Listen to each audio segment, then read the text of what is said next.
When you archive WooCommerce orders, the default order data moves safely. But what about the custom fields added by your plugins? Tracking numbers, CRM IDs, loyalty points. Without the right setup, that data gets left behind. ArchiveMaster's custom metadata archiving ensures every piece of custom order data comes along, fully preserved every time you archive. Head to ArchiveMaster, open Archive Options, find Custom Metadata Archiving, and switch it on. 3 powerful modes unlock right away. In the first mode, you handpick exactly which metadata fields to archive. Perfect when only specific data like invoice IDs or delivery notes needs to be preserved.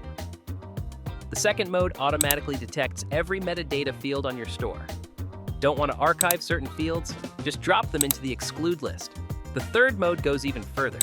It archives everything now and automatically picks up any new metadata added by future plugins. No revisiting settings ever again. Whether you're tracking shipments, managing CRM data, running a loyalty program, or handling invoices, your custom order data stays complete and fully recoverable.